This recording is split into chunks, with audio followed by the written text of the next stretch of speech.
Assalamualaikum warahmatullahi wabarakatuh. Perkenalkan, nama saya Ilham, Prodi Perbankan Syariah dan Ekonomi Islam, kelas 2B. Kepada yang terhormat yaitu Bapak Ahmad Irfani, SE, MAG. Izinkan kami dari kelompok 8 ingin mempresentasikan hasil kerja kelompok kami tentang mekanisme pasar dalam Islam. Pengertian Pasar adalah tempat bertemunya antara penjual dan pembeli dan melakukan transaksi barang atau jasa. Pasar merupakan sebuah mekanisme pertukaran barang dan jasa yang alamiah dan berlangsung sejak awal peradaban manusia. Dalam Islam, pasar sangatlah penting karena pasar telah terjadi pada masa Rasulullah SAW dan Khulafatur Rasyidin dan menjadi sunatullah yang telah dijalani selama berabad-abad. Menurut Al-Ghazali dalam kitabnya, ia menjelaskan tentang sebab timbulnya pasar. Menurutnya, petani hidup di mana alat-alat pertanian tidak tersedia. Sebaliknya, pandai besi dan tukang kayu hidup di masa lahan pertanian tidak ada. Namun, secara alamiah, mereka akan saling memenuhi kebutuhan masing-masing.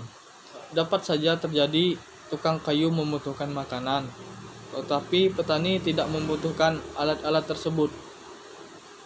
Keadaan ini menimbulkan masalah. Oleh karena itu, secara alamiah pula orang akan mendorong untuk menyediakan tempat penyimpanan alat-alat di satu pihak dan menyimpan hasil pertanian di pihak lain. Dan tempat inilah yang kemudian didatangi pembeli sesuai kebutuhan masing-masing sehingga terbentuklah pasar. Pernyataan ini menunjukkan bahwa pasar adalah tempat yang menampung hasil produksi dan menjualnya kepada mereka yang membutuhkan. Pernyataan tersebut juga menyediakan bahwa barang timbul dari adanya double koinsidensi yang sulit bertemu. Maka untuk memudahkan adanya tukar-menukar dalam memenuhi kebutuhan, diciptakanlah pasar. 2. Mekanisme pasar dalam perspektif Islam.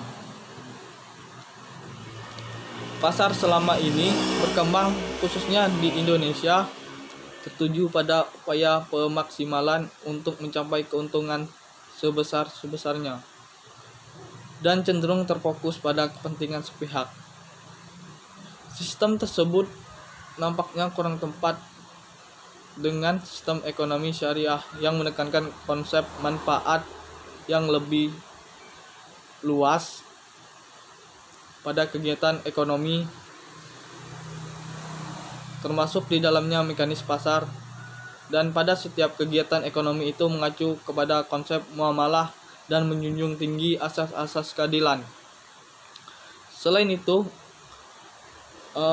mekanisme pasar menekankan bahwa pelakunya selalu menjunjung tinggi etika dan norma hukum dalam kegiatan ekonomi.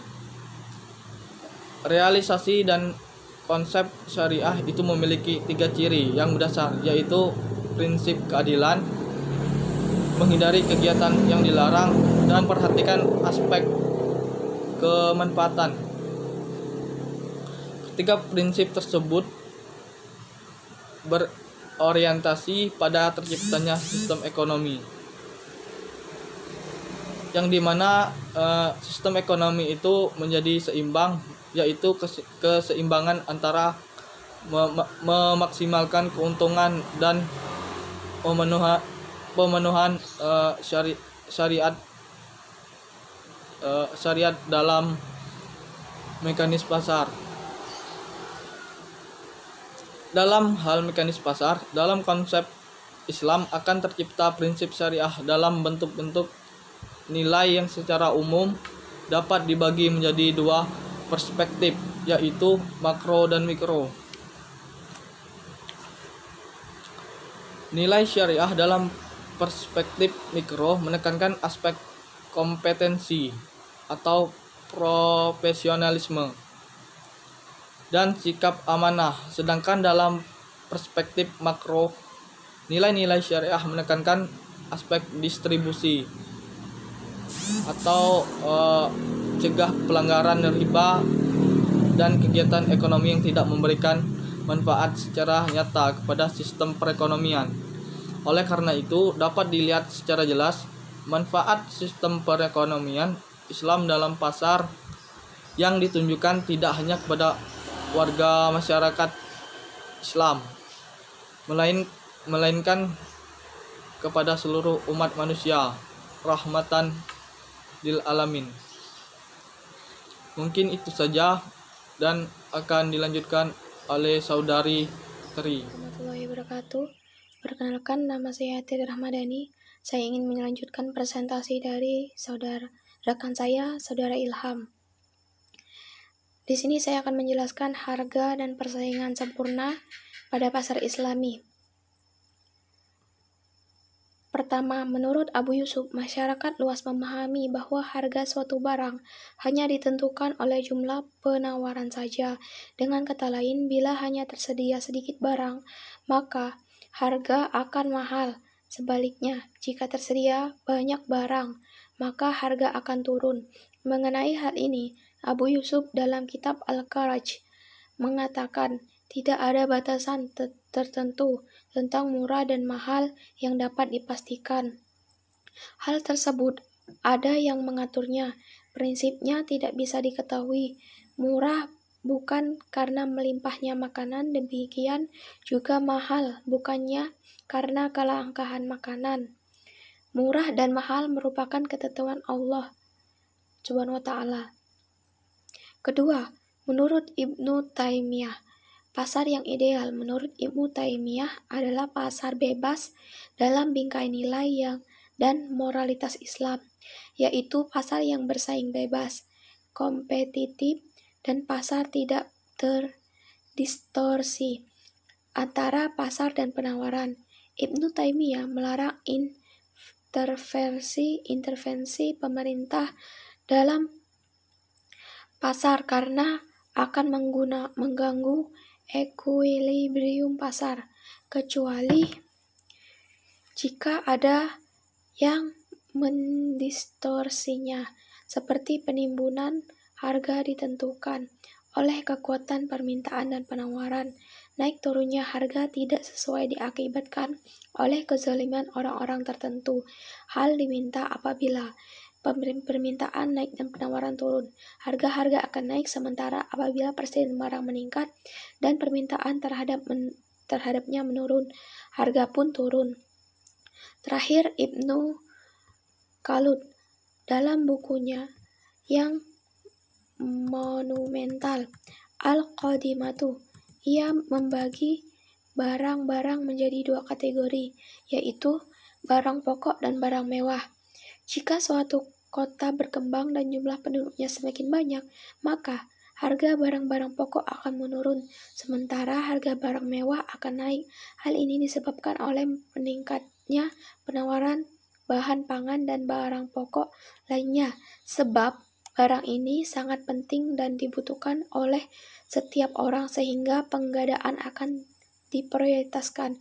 Sementara itu, harga barang mewah akan naik sejalan dengan meningkatnya gaya hidup dan mengakibatkan peningkatan permintaan barang mewah ini. 4. Saya akan menjelaskan tentang kekuatan pasar dalam ekonomi Islam. Kontribusi dari para sarjana muslim terdahulu belum mampu menyeimbangi dengan keadaan yang terjadi saat ini, karena pada saat itu masih dalam mekanisme pasar sederhana dan mengakurnya dari segi permintaan dan penawaran barang dan jasa.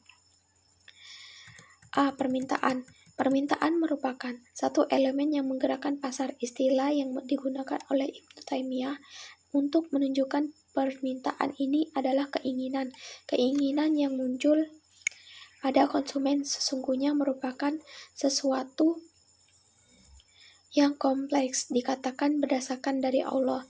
Namun, Pada dasarnya, ada faktor-faktor yang mempengaruhi permintaan ini, yaitu harga barang yang bersangkutan, pendapat konsumen, harga barang yang lain yang terkait selera konsumen, ekspektasi atau pengharapan, maslahah atau tujuan yang mengkonsumsi barang. Permintaan ini juga tergambar dari kurva yang menunjukkan hubungan antara harga dan jumlah barang yang diminta. B. Penawaran. Definisi ini menurut Ibnu Taimiyah adalah kekuatan penting dalam pasar sebagian ketersediaan barang yang ada di pasar. Menurutnya, penawaran bisa dari impor dan produksi lokal, sehingga kegiatan ini dilakukan oleh produsen maupun penjual. Selain itu, sebagai faktor dari penawaran tersendiri, tercermin dari keuntungan yang dapat dan yang mempunyai unsur dari keuntungan ini adalah harga barang dan biaya produksi. Harga barang ini mempunyai pengaruh kemudian kepada nilai keadilan, sebab dengan harga yang tidak adil akan menurunkan penawaran di pasar yang akan berdampak buruk pada mekanisme pasar. Sedangkan untuk biaya produksi yang menyesuaikan harga merupakan hal yang wajar terjadi apabila mengalami kenaikan dengan penilaian situasi dan kondisi yang ada. Sekian dari penyampaian saya. Selanjutnya akan disampaikan oleh Nur Anissa. Terima kasih. Baiklah, saya akan menjelaskan kelanjutan dari materi yang telah disampaikan oleh Saudari Tri. 5. Intervensi dan regulasi pasar. Menurut Islam, negara memiliki hak untuk melakukan intervensi dalam kegiatan ekonomi, baik itu dalam bentuk pengawasan, pengaturan, dan maupun pelaksanaan kegiatan ekonomi yang tidak mampu dilaksanakan oleh masyarakat. Menurut Ibnu Taimiyah, keabsahan pemerintah dalam menetapkan kebijakan intervensi dapat terjadi pada situasi dan kondisi sebagai berikut. Pertama, produsen tidak mau menjual produknya kecuali pada harga yang lebih tinggi daripada harga umum pasar. Padahal konsumen membutuhkan produk tersebut. Kedua, terjadi kasus monopoli atau penimbunan. Ketiga, terjadi keadaan al-hasyr atau pemboikotan, di mana distribusi barang hanya terkonsentrasi pada satu penjual atau pihak tertentu.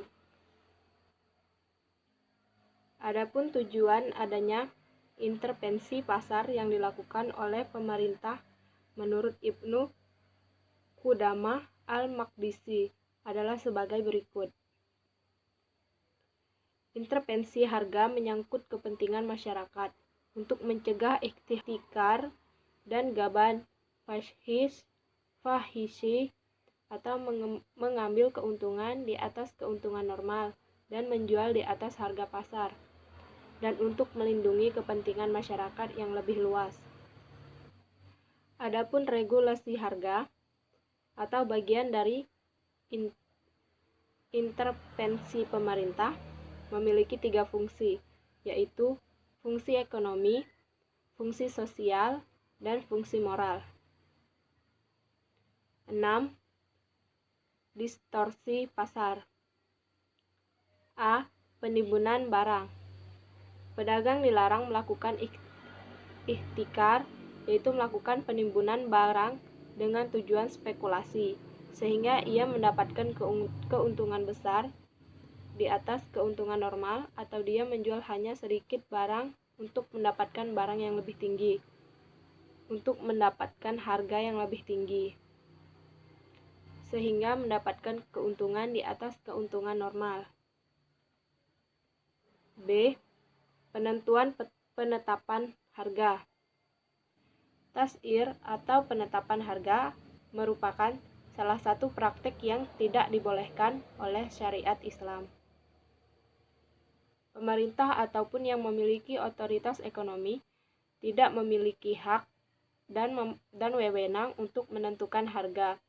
Tetap untuk sebuah komoditas, kecuali pemerintah telah menyediakan para pedagang jumlah yang cukup untuk dijual dengan menggunakan harga yang telah ditentukan, atau melihat dan mendapatkan kezoliman di dalam sebuah pasar yang mengakibatkan rusaknya mekanisme pada pasar yang sehat. C. Riba. Salah satu ajaran Islam yang sering untuk menegakkan keadilan dan menghapuskan eksploitasi dalam transaksi bisnis adalah dengan melarang riba. Riba termasuk transaksi yang batil. Bahkan hampir semua ulama menafsirkan firman Allah memakan harta dengan batil itu dengan riba dalam firman Allah Al-Baqarah 188. Dan janganlah sebagian kamu memakan sebagian harta yang lain di antara kamu dengan jalan yang batil, dan janganlah kamu membawa urusan harta itu kepada hakim supaya kamu dapat memakan sebagian daripada harta benda orang lain itu dengan jalan berbuat dosa, padahal kamu mengetahui. Quran Surah Al-Baqarah 188. D. Tadlis. Tadlis ialah transaksi yang mengandung suatu hal yang diketahui oleh salah satu pihak. Setiap transaksi dalam Islam harus didasarkan pada prinsip kerelaan antara kedua belah pihak atau sama-sama ridho. E. Jual beli gharar. Jual beli gharar ialah suatu jual beli yang mengandung ketidakjelasan atau ketidakpastian. Jual beli gharar dan tadlis sama-sama dilarang karena keduanya mengandung tidak adanya informasi yang komplit. Namun berbeda dengan tadlis, di mana informasinya hanya dialami oleh satu pihak saja. Misalnya pembeli saja atau penjual saja. Dalam gharar, informasi dialami oleh dua pihak, baik pembeli maupun penjual. Jadi, dalam gharar terjadi ketidakpastian atau ketidakjelasan yang melibatkan dua pihaknya. F. Tindakan melambungkan harga. Islam sangat tidak mentolerir semua tindakan yang akan melambungkan harga-harga dengan zalim. Beberapa praktek bisnis yang bisa menimbulkan melambungkan harga-harga tersebut adalah sebagai berikut. 1. Larangan maks atau pengambilan bicukai atau pungli. 2. Larangan najsi. 3. Larangan talaki al-rukban. 4. Larangan ba'al hadir lil bad. 7. Keseimbangan pasar. Keseimbangan atau equilibrium menggambarkan suatu situasi di mana semua kekuatan yang ada dalam pasar, permintaan dan penawaran berada dalam keadaan yang seimbang, sehingga setiap variabel yang terbentuk di pasar, harga dan kuantitas sudah tidak lagi berubah. Proses terjadinya keseimbangan dalam pasar berawal dari mana saja, baik dari segi permintaan atau penawaran. Namun dalam segi perubahan akan terjadi pada satu sisi saja, sisi penawaran atau permintaan. Baiklah, hanya itu saja yang dapat kami sampaikan pada materi mekanisme pasar dalam ekonomi Islam. Mohon maaf jika ada kesalahan atau kekurangan dalam penyampaian penjelasan tentang materi tersebut. Kepada dosen pengampu Ahmad Irfani SEMAG, kami mohon mengundurkan diri. Bila ada kesalahan kata, kami mohon maaf, dan kepada Allah kami mohon ampun. Wassalamualaikum warahmatullahi wabarakatuh.